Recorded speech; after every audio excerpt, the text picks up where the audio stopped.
Ladies and gentlemen, we are live with two very good friends of the channel. One I'm meeting for the first time. Martin Durkin is the most controversial documentary maker worldwide, and he is public enemy #1 in the UK, I heard. Tom Nelson is making a good name for himself in the US and worldwide with his recent help on Climate the Movie, which was produced, I believe, by Martin. Welcome to the show, guys. Thank you very much for having us. Good to be here. And I actually was the producer of Climate the Movie, and Martin did the actual movie. I give him the credit. He doesn't like it. I directed, Tom produced. That was we're a double act. And who does the editing? The editor. Oh, so you've got a whole team. That's great news. Yeah. Well, we're doing this pop-up show because of an amazing new YouTube channel you guys are producing called Guerrilla Science. The reason it was brought to my attention is a good scientific colleague of mine, Willie Soon. He keeps our community well informed about all of his new papers coming out from Series Science. He's a very well respected scientist that has Harvard backing, but they've recently erased him. They literally erased him from all of their files. And this all has to do with the reason you do your documentary work, Martin. It's because scientists like us are being attacked because the science we're doing does not fit the current narrative. And I believe your new channel, Guerrilla Science, has something to say about that.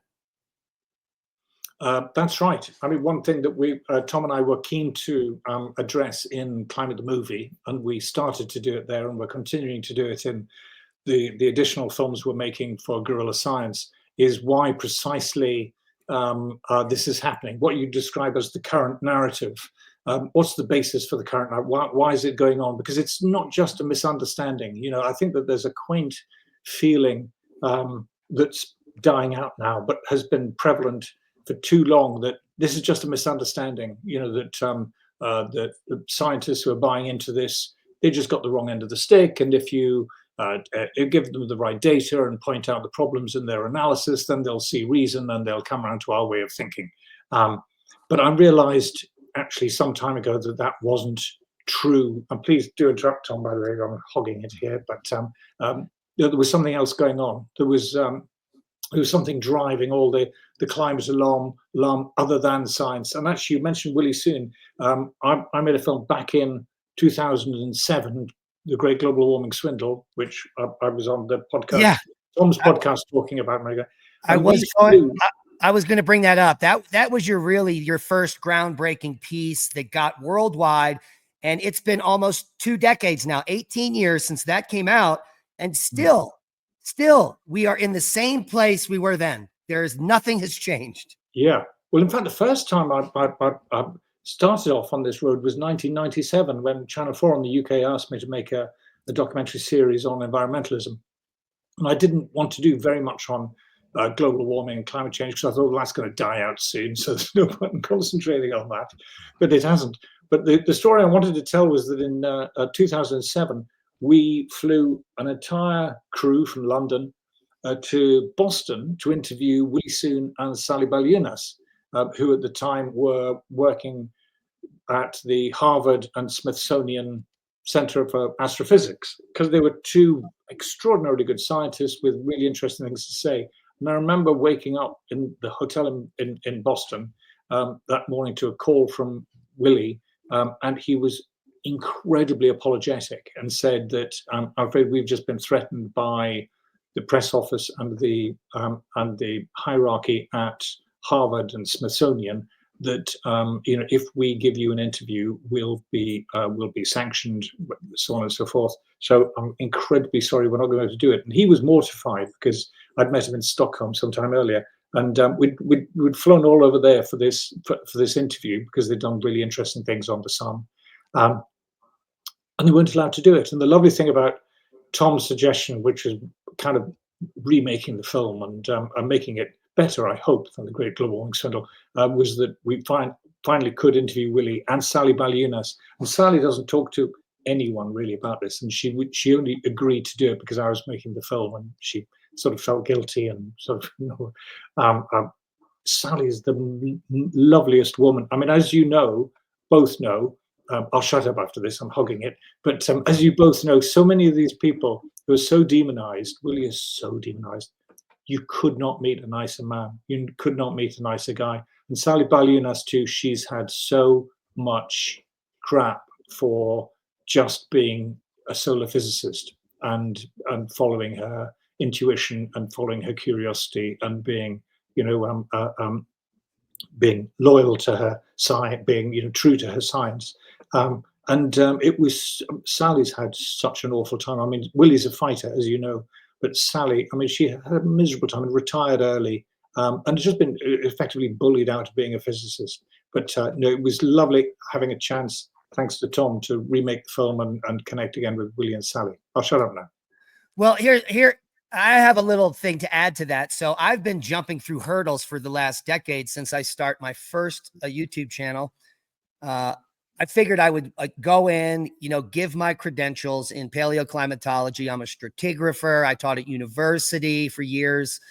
And there was no funding in the work I was doing in the early 90s because I was working on natural climate variability. So I figured in my YouTube channel, I could just explain all this and that would solve all my problems in being demonetized because I'm a scientist, I'm credentialed. That they don't care who you are. They don't care if you're the top scientist in the world. We saw this with the pandemic. If you don't say what they want you to say, they will erase you. And so my question is to you, Tom, when you started the Tom Nelson podcast, were you thinking that your channel could possibly be monetized? And has it been? And is it just 1 out of 10 videos that gets monetized? How does it work there? Yeah, I've never even tried to get it monetized. I don't know. I don't think they would allow it anyway. So yeah, I've never even tried it at all. It's been interesting to me to see how it's all going because each podcast goes up in maybe 17 different places, Apple Podcasts, BitChute, whatever. And I can see different changes in how many people are watching the different platforms, and depending on how much censorship there is. But it sounds like maybe Facebook and Instagram are going to kind of ease up on the censorship. So I might actually start putting stuff out there. And now you can put whole videos up on Substack, and there's not censorship there. And I'm putting them all up on X with no censorship. So it's definitely changing. And it's a totally different world now, I think, than it was back in 2007 when Martin came out with his first movie. There was so much pushback then. And then in this new world, 17 years later, we expected a lot of pushback and we didn't get it. Don't you agree, Martin? It did not happen the way we thought it would.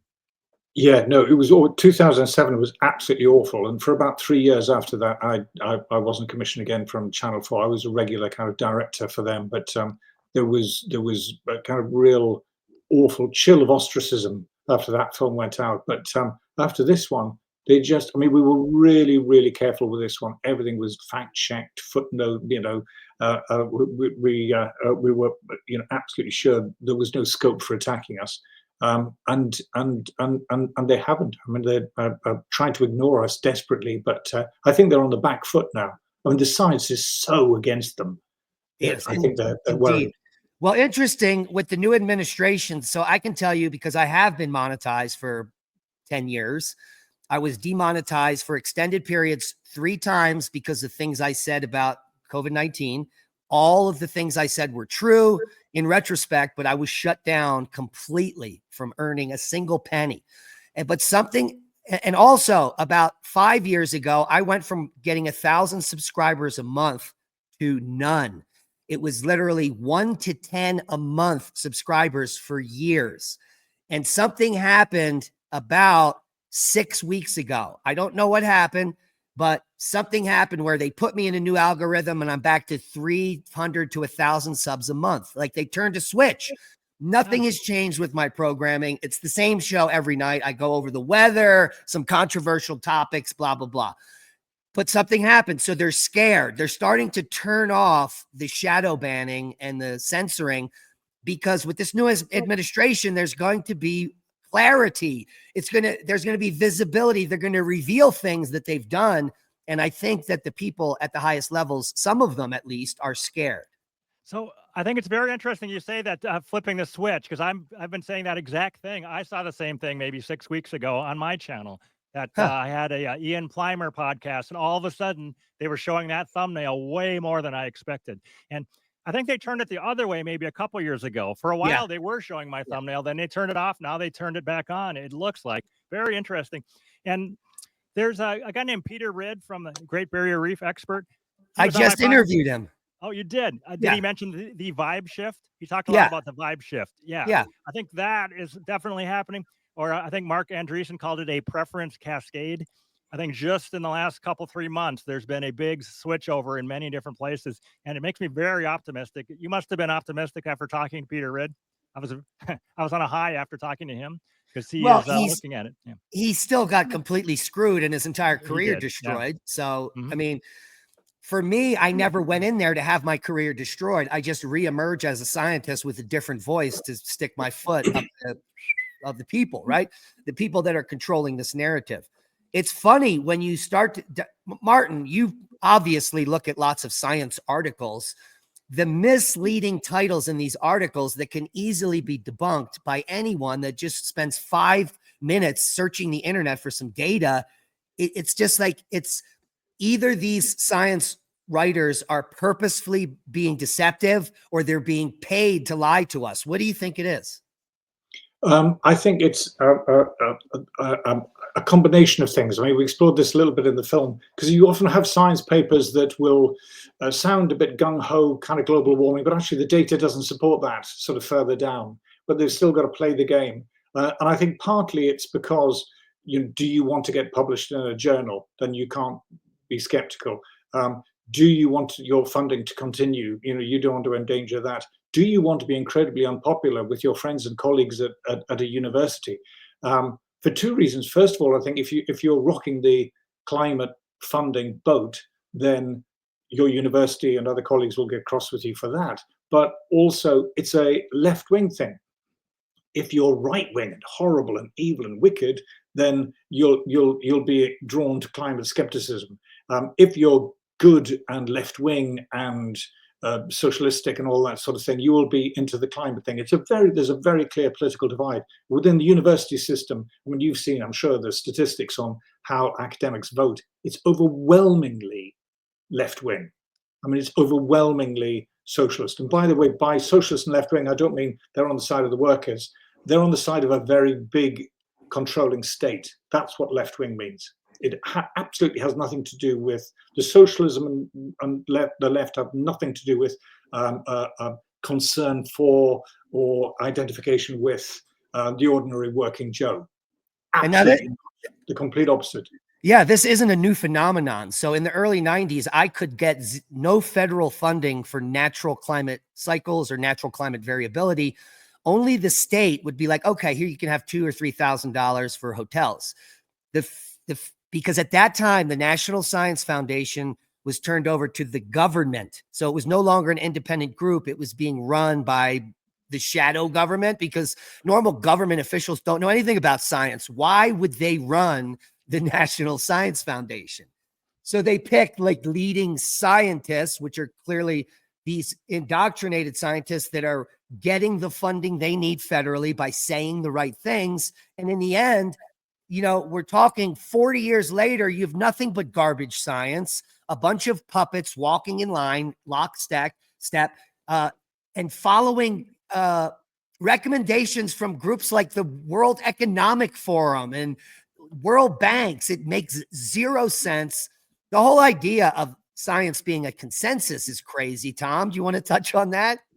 Oh, absolutely. It's all about data. It's not about consensus. It's interesting you mentioned the NSF because there's a guy named Mike Benz that talks about censorship a lot. I think he said that a lot of censorship we're seeing comes from the NSF somehow.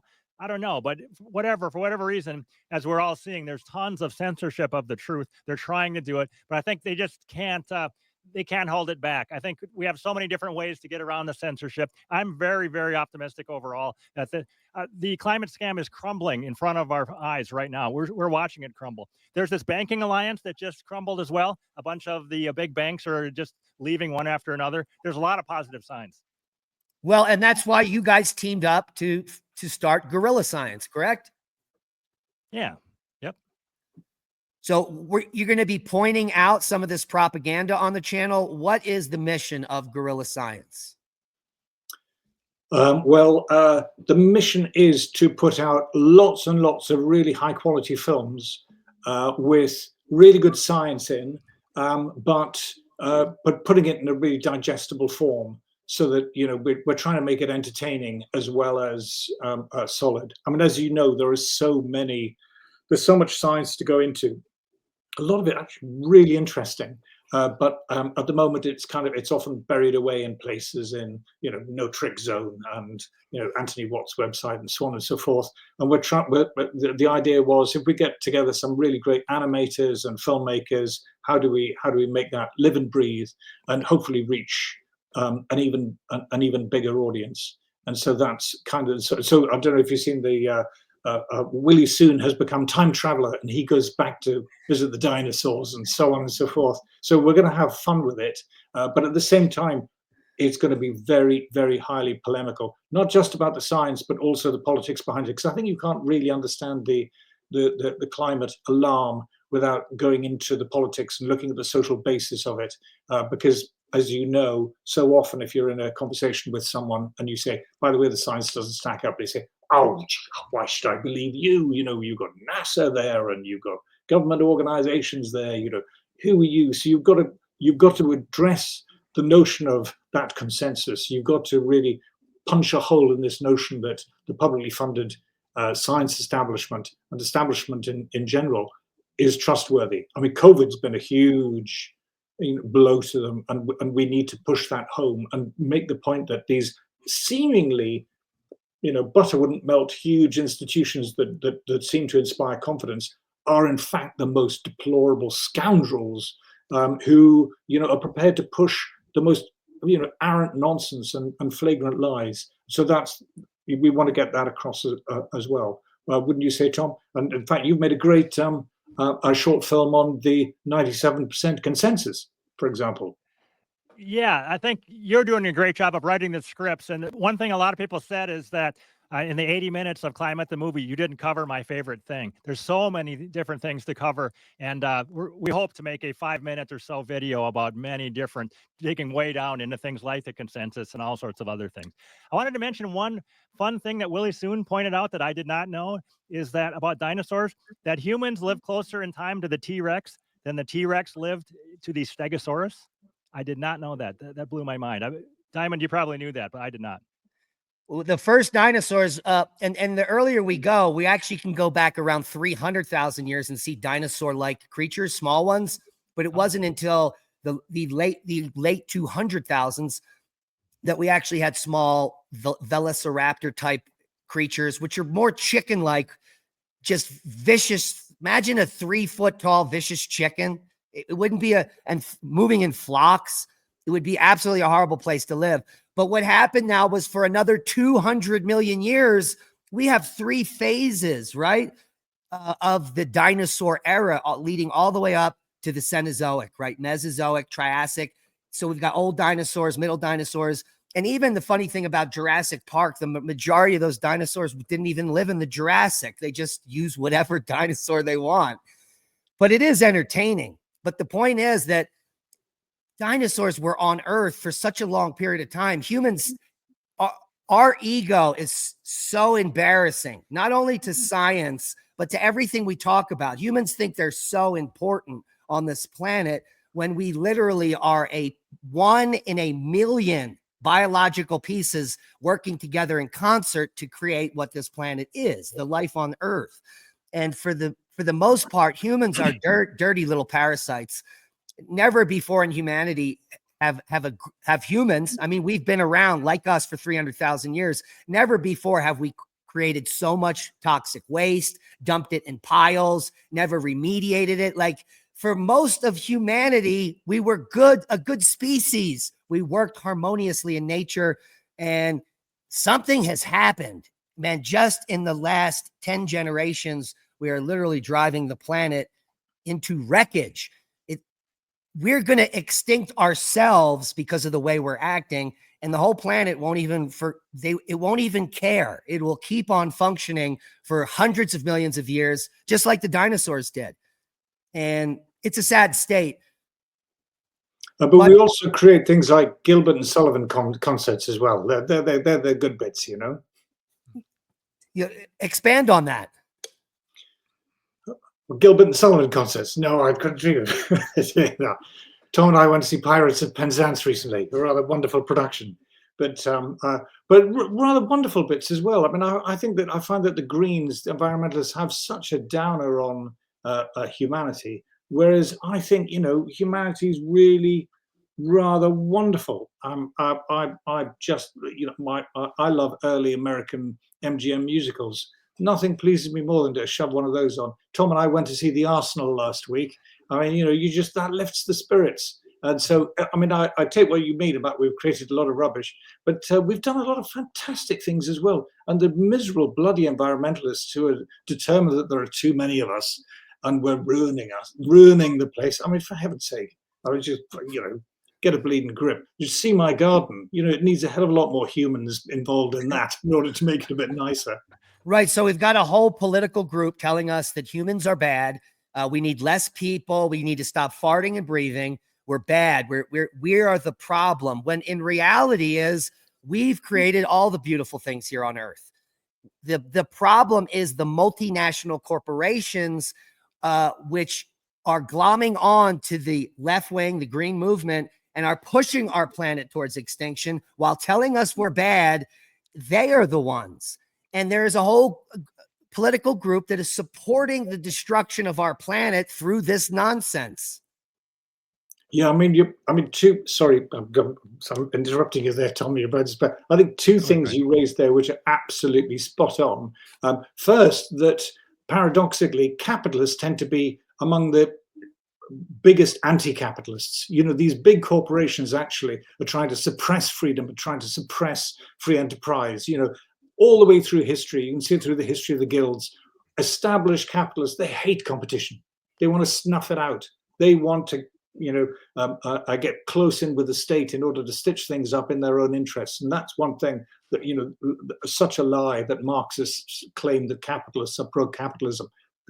Quite the opposite there in so many ways. And also, as you say, in terms of the environment, if you want to see who mucks up the environment, it ain't industrial capitalism, socialism. If you want to see in the 20th century who really made the mess, it was the Soviet Union.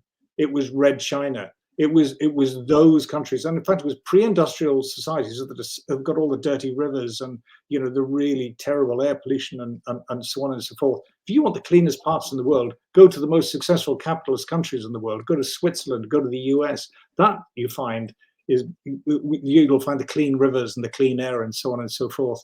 The socialist parts historically have been the ones that, you know, I mean, polluting to the most extraordinary extent. Well, actually, I think it is two multinational corporations are respond. Tom, you can respond to this. There are two corporations that I think have polluted the planet forever. First, it began with Monsanto and the production of PCBs. It took a decade until PCBs were spread everywhere before we understood we had polluted the planet forever. And now, with all the cover-ups at Bayer, Dow, and other chemical companies, perfluoralkalies, the PFAS chemicals, we now know that all rainwater worldwide collected has these forever chemicals. They cause rare cancers. And this is all due to more cover-ups through governments and multinational corporations. They knew they were polluting the planet with this PFAS as they dumped it into rivers in the 90s. And the creation of Teflon, and we all know about our Gore-Tex, and it's all great stuff. But the planet is polluted forever, Tom. Yeah, one thing I'd like to separate out is real pollution versus carbon dioxide, because there's this whole thing. We got to spend $50 trillion fighting CO2, which is harmless, invisible, it's natural, and we're way closer to not having enough than to having too much. So it's like fighting water or oxygen. It's completely crazy fighting CO2, and it is taking away attention from fighting actual pollution. So I think it's really important to separate those out. The whole idea that the Earth is too warm, CO2 is making the weather worse, Your lunch affects the weather because of whatever, farting or anything. Anything that you do, it's not causing bad weather. It's not causing hurricanes or fires or anything else bad. That's all BS. And so I think we need to separate out those arguments and keep real pollution and CO2, which is absolutely not pollution, keep those apart. I agree. And here's the funny thing, guys. Listen, as a geologist and with, extensive knowledge on cycles on Earth, they're putting up these billion-dollar factories that are sucking carbon dioxide out of the air. Here's the problem with that. It doesn't matter how much carbon dioxide you can suck out of the air. At the same moment, the ocean is going to realize what you're doing, and it begins releasing more carbon dioxide to keep the situation stable. So you could pump carbon dioxide all day with these billion-dollar machines. The ocean is going to react and start to release more carbon dioxide at the surface because it's based on the temperature and the pressure on how much carbon dioxide can be there. So once it's missing, the ocean knows it needs to outgas more CO2 into the atmosphere. It is a losing situation. If you were to consult any environmental scientist, they would say, yeah, it doesn't matter how much carbon dioxide you take out. The ocean is responsible for 90% or more of all the carbon dioxide annually. And humans so we've got 10% left. We are only responsible for 4 of that. And we're going to be sucking enough.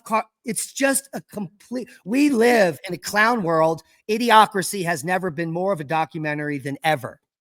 So I would like to say that CO2 at this level, when we're emitting a little more, it's clearly a net benefit to life on Earth. The whole idea that we want less CO2, we want to go back to 280 because life would be better, absolutely not. It absolutely is a benefit. I'm confident we could spend $50 trillion fighting CO2. We could all go live in caves, never eat meat again, never drive a real car again. We could do all that stuff for as long as we want. It still would have no measurable benefit to weather or climate ever. It's all pain and no gain, the whole thing. I think, and as we all know, current CO2 levels, even with industry doing its best, is still incredibly low by the standards of the last 500 million years on Earth.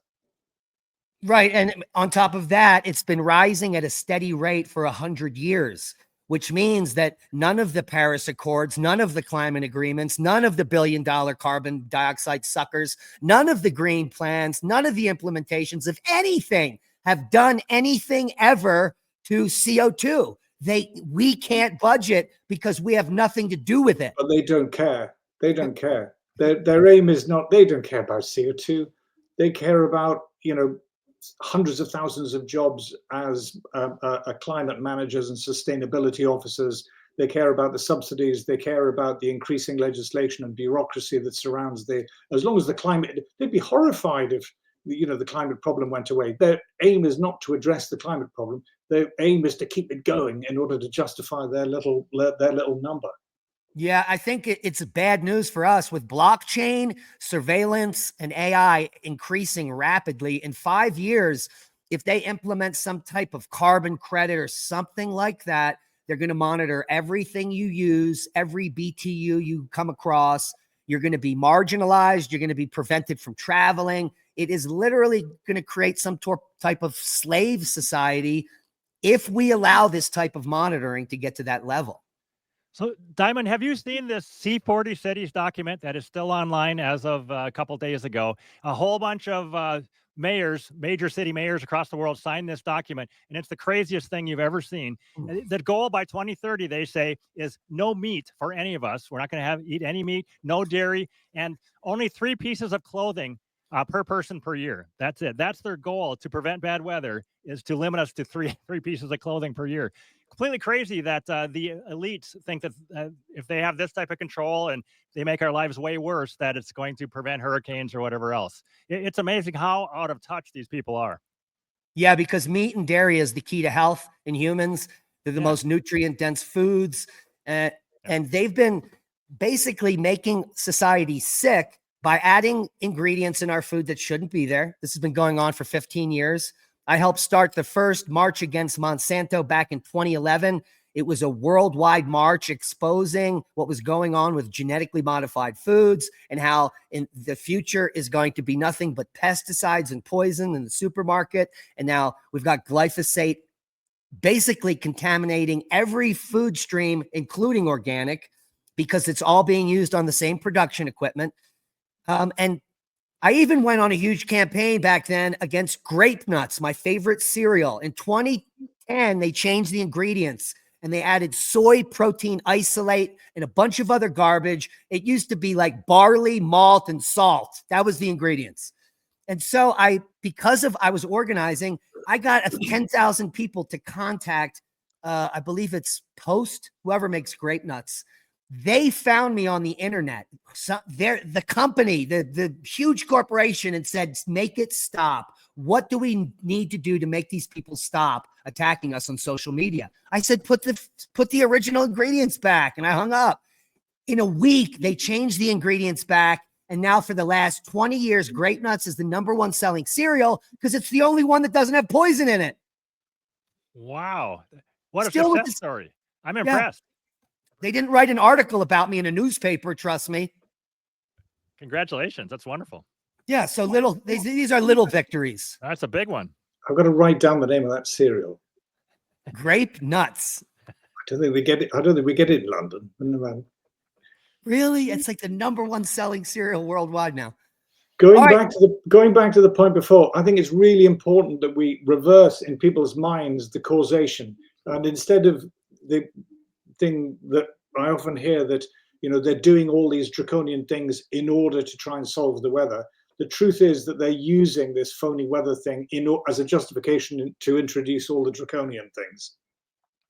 And unfortunately, the weather has nothing. The climate is being shifted by our magnetosphere. The sun, obviously, Willie Soon, he is a big proponent for the fact that the climate is controlled by the sun, but it's not as simple as that. The sun controls magnetic fields and Birkeland currents that connect all the planets.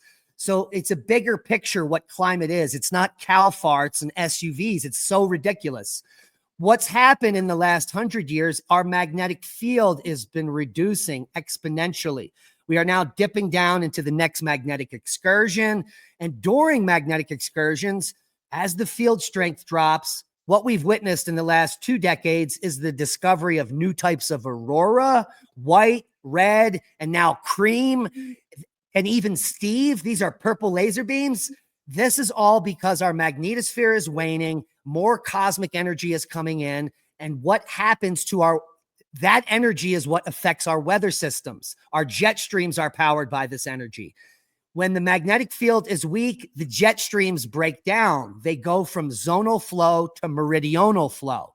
And with a weak magnetosphere, you can get severe meridional flow. They're now calling it wavy.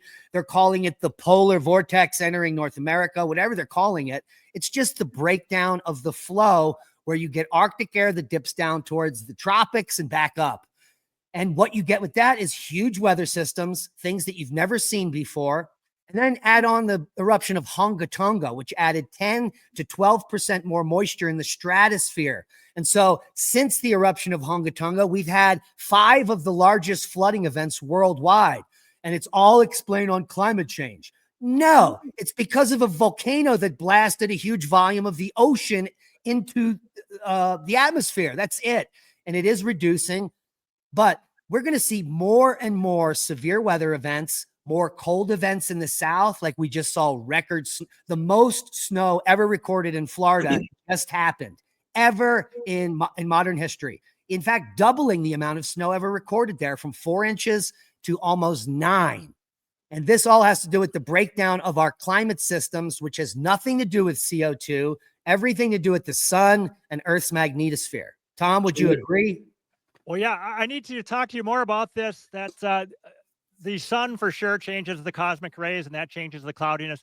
But are you saying that there's independent changes in the Earth's magnetism that also is affecting cosmic rays independent of the sun? Or are all those changes interconnected, changes in the sun and the Earth's magnetism? As the magnetic field weakens, the magnetosphere on Earth, so every solar minimum, we get less solar storms, the field weakens, and we get more cosmic rays. That's a little cycle. Yeah. But overall, in the last 100 years, the amount of the magnetosphere has been shrinking, i.e., space has been getting closer and closer to the surface. And what that does is a secondary effect that adds more cosmic rays because the the overall shrinking field. So the cosmic rays gradually increase the whole time. So in the next solar minimum, we should be at the next cosmic ray maximum. And that's in about 5 years. Okay. And what you're saying is, I'm sorry, is that all related to the shift of magnetic north? Yes. Well, I think magnetic north is starting to move now because the magnetic field as a whole is weak. So it starts to wander. The weaker the field, the more the wander and the faster. This reminds me of when we were in production with Climate the Movie, Tom, which you can speak to. And I remember a discussion with you. And one big thing that the climate alarmists say, oh, these skeptics, they don't even agree with each other. Because you have, depending on who you talk to, they say different things. They're emphasizing different areas, so on and so forth. If we talk to you, if we talk to Willie, we talk to Dick Lenz and so on. And we wanted, I don't think we actually made the point in the film because it was one of the many things we couldn't fit in, but real science actually involves these discussions and disputes and arguments and disagreements. It's such a sure sign that the science is on our side, that people are willing to engage and debate all these different things furiously. And the other side are so alarmed and allergic to the idea that actually real science involves disagreement, changing your minds, engaging in these debates. And once you actually do, you remember what an exciting area of science this is. It should be a really exciting area of science that's thrilling to study rather than this horrific battleground. Yeah, so for me, it's been fantastic listening. I've done over 270 podcasts. Tons of people have given their perspective, a lot of scientists, and there's a lot of disagreement because it's so complicated. And we don't know. There's so many things going on. There's volcanoes under Antarctica, and there's all the things you were talking about. And nobody knows, I think, for sure how it's everything interacts. And I don't know if we're going to understand Earth's climate completely 50 years from now. I think we still might not. The whole idea right now, we can have a Fortran program with 1 million lines and it gets everything right. The initial states of all the variables are right. There's just no way. And that's what we do know is that CO2 isn't the climate control knob. But what actually is going to happen next over the next 10 or 20 years? I mean, I always ask people that on my podcast and I get various answers, but I think I do not know what's going to happen. I think there's going to be surprises ahead of us, probably. Well, what's interesting as a geologist, I've looked at the rock record for the last, let's say 500 million years, probably at most intervals, especially in the US. I've traveled all over the US, been in 1,000 outcrops. And as a stratigrapher, I'm out there looking for climate cycles. And what I found is it doesn't matter where you are in the last 500 million years, you find a nested hierarchy of recurring climate cycles that are massive changes happening all the time for the entirety of Earth's geologic history. It never stops. It's always periodic and episodic and at a large scale. And in layman's terms, that means that every 20,000 to 100,000 years, we have a huge change in sea level up and down, 100 feet or more. And this happens when there's ice and when there isn't ice. And this has been going on forever. And when you look at the GISP-2 and the ice cores, which amazingly now we're going to get that Epica data is not only going to be 800,000, it's going all the way back to 1.2 million because we just found new ice cores. It's going to take a few years to go through all the oxygen isotopes and the proxies in there. But what we're going to have in a few years is 1.2 million years of high resolution climate data. And it shows that there is something driving a 40 to 100,000 year cycle, which changes the temperature on Earth 20 degrees C. And they're yelling about a 2-degree rise in temperature. We don't know what that is. That's a 100,000 year major ice age cycle. No way to explain a change in temperature like that. It has to be external. It has to be the sun or something solar system wide or galactic.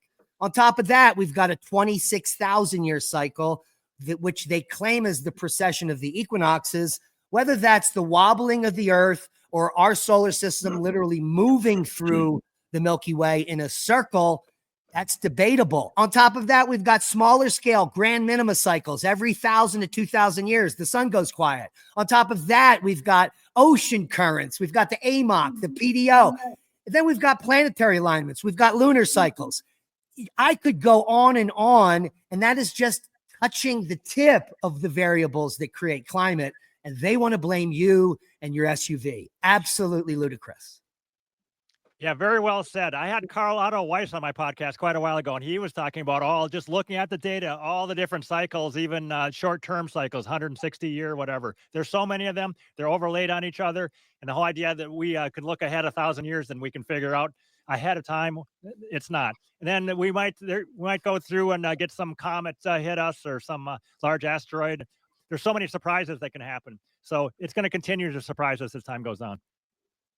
And you didn't mention VEI-7 eruptions. Those occur every 300 years. You know, that we haven't had one in modern times. We are going to see a VEI-7 eruption anytime now in the next few decades. That turns the skies dark for years, changes the temperature 1 to 2 degrees, creates famine, pestilence. We'll see the plague come back. 90% of the population will starve in the first 3 months. It's not looking good. And no, we're not taught this in high school, that this is a possibility of happening. What people are mentally ill now, children are growing up with mental illness because they're scared that cow farts and SUVs are going to kill them in the future. It's absolute insanity. Whereas we can reassure them by telling them about the plague. Yeah. Yeah. I'm about to do a show on the plague and Comet Negra back in the 1300s. The whole idea that kids are worried about this, that makes me sad, that any kid should spend 1 second worrying about this or lose any sleep, because of course they shouldn't. And as far as my kids, I'm not worried about the effect of CO2 on them ever at all. It's totally ludicrous. So many other problems. I think again, with the vibe shift, I think that might be changing as well, because certainly with my kids and their friends, they now they just seem not to care. I think because, not least because, I think there's just one element of it, but back in the 80s, 90s, early noughties, the Greens were perceived as rebels, against the man and all this kind of thing. And now they clearly are the man. The climate establishment is clearly the establishment. So I think, that bit in every healthy child that wants to rebel, all this, the mention of sustainability is going to make them want to vomit. I mean, it's so cloyingly establishment and telling them what to do that I think there's quite a bit of kickback there. And at the very least, there's a massive amount of indifference to all the arm waving. I mean, I've been saying for the best part of 50 years now that the Earth's about to, collapse in 5 years' time. There's a deep level of cynicism there that isn't, and I don't mean it's because they've seen a Willie Soon video or a John Christie video. It's just sheer, bloody don't believe it. Yeah, I mean, the mainstream media has been telling us there'd be no more snow for 2 decades now. And we've had record snow for the 4 of the last 5 years somewhere in the U.S. The media is saying the only thing that's going extinct is the mainstream media. Happily. Yes, they told us that catastrophic sea level rise is going to happen. Today, Plymouth Rock still sits at sea level, and we're talking 400 years later. There's been no change in that part of New England. Some will say, oh, well, it's isostatic rebound, or the Earth goes up and down everywhere. The sea level doesn't go up and down like in a static way. It's just nonsense. And in fact, there's a book called Non-Science, and a great author, if you want to go grab that book, nonsense, he calls it. It's non-science. That's where we're living today. But the good news is they're seeing through it. Like, you keep hearing there's going to be no more snow, and you keep looking outside and it's snowing. Eventually you stop listening to them. And the mainstream media, just in the last year, is tanking. They've lost almost 50% of their viewership. So we need guys like you and Tom and me to keep going, keep spreading the message that if you keep farting or you keep driving your car, the Earth isn't going to burn up. But maybe the sun will burn the Earth up, because that's science, right? Because the sun is hot, in case you haven't known. And when the sun sets, it gets cold out. So that sun is definitely doing something here on Earth.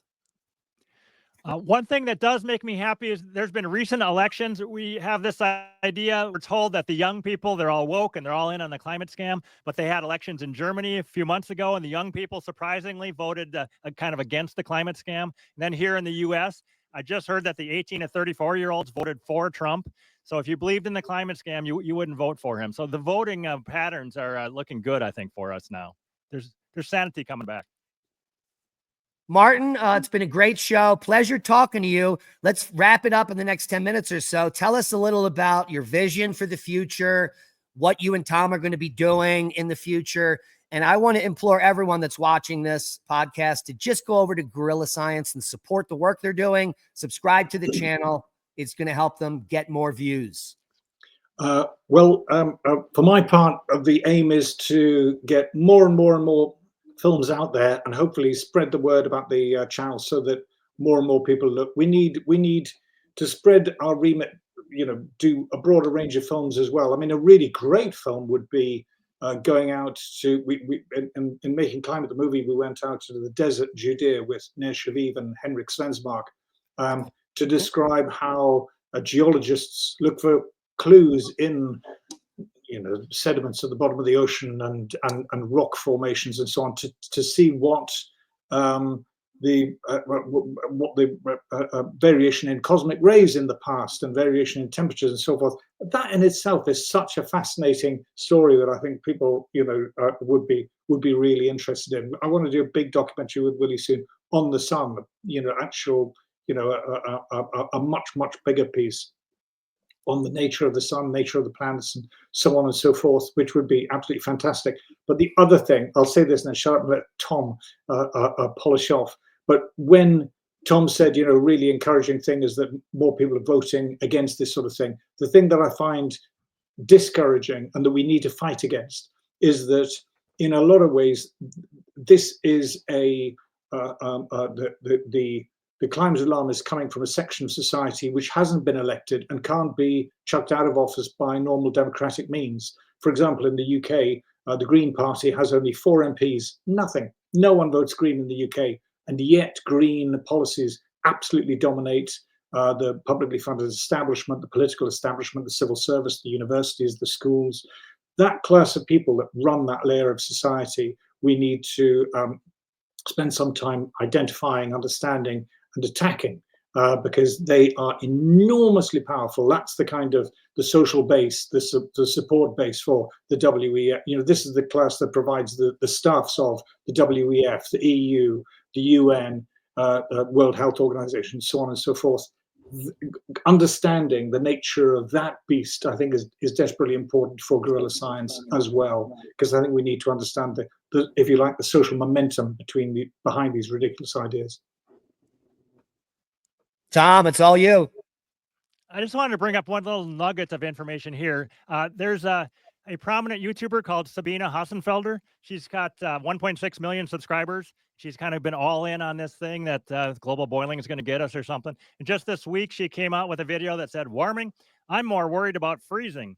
She's talking about, hey, maybe the CO2 we're emitting is somehow going to cause up to 10 degrees centigrade of cooling in Europe. And then they're going to have to worry about cooling. It's just really weird. I don't know if this is part of the vibe shift or not, but I do think that if we were to worry about climate change, of course, it would be about cooling, because we're a tropical species. And if it really did cool by even 1 or 2 degrees C, if we were not able to grow as much food in Canada, et cetera, that would be a problem. So there may be, there's been a global cooling scare in the 70s, then a global warming scare. We might see, they might flip and say, just kidding. We're worried about global cooling now. And in the 70s, they blame the global cooling on fossil fuels. They might say, they might even try it again. I would laugh if they do, but I think they might blame humans again if it really does start to cool. And every single warming phase we've had, it's always been followed by cooling. So that's the way to bet. At some point, we are going to see more cooling. So it'll be an interesting decade or two ahead, I think. Well, Lee and I have always said globalists like Bill Gates that want to shoot material into the troposphere or the stratosphere to block the sun. When the natural climate variability cools the earth, all they're going to do is claim that they did it. Yes. That's it. That's how it works. And I was very sad to see Sabine's take there. All she was glomming onto is some fear-monger articles that the AMOC is shutting down, the year without a summer. It's like the movie, The Day After Tomorrow, Europe's going to freeze. The reality is, if she spent some time and looked at the last 5 peer-reviewed papers coming out on the AMOC, the most recent one on the Florida current, they actually went down there and got measurements. They didn't use a computer model. They went and got measurements of the AMOC at the Florida current, and they didn't find any slowdown at all. So it's all fear porn. It's all fear mongering for clicks, for views. Hey, look at me. Our world is ending. We're going to flip over sideways. The AMOC's going to shut down. Everyone's going to freeze tomorrow. It is all garbage science for views and clicks. You really have to vet who you're watching. I mean, just because Sabine has 1.6 million subscribers doesn't mean everything she says is worthy of listening to. And that is a really good way to approach what we do, because there's just so much good information that can't be seen and bad information that everyone gets to see. And Guerrilla Science is going to be a channel that we can all go to and hopefully believe that all of the pieces that you and Martin create here are based on some of the best science, with some of the best editing and some of the funnest things to watch. I couldn't believe it when I saw the Willie Soon clip and he was talking about his coal-fired time machine. It's hilarious. It's great stuff. I appreciate you guys. One final word, Martin. Oh, thank you so much for having us on. When you, by the way, pointed people towards Guerrilla Science, we got a nice little jump of people, because we're really just starting off and we have very, very few people know we exist. So thank you so much for giving us a help up. This should give a good bump now, Tom. Yeah. Thanks again for what you're doing. I wanted to mention that I'm having Valentina Zarkova on my podcast next week. I think she's been on yours quite a few times. So it's very interesting to hear her take on, I think she's pretty convinced that cooling's coming. Yeah, now she uses some types of computer models, but we really like the fact that even regardless of what science she's doing, she's a female scientist that got attacked because she had a differing opinion. And Yep. it's no different than Peter Ridd, Jennifer Marhassi, any of these academics that they come after you. They're relentless. And I think the tides are shifting. Thank God. Thank you, guys. It's been a pleasure. Let's do this again soon. Right, thanks ever so much. Talk to you later. Amen. All right. That was fantastic. Thank you for your time, gentlemen. Is there anything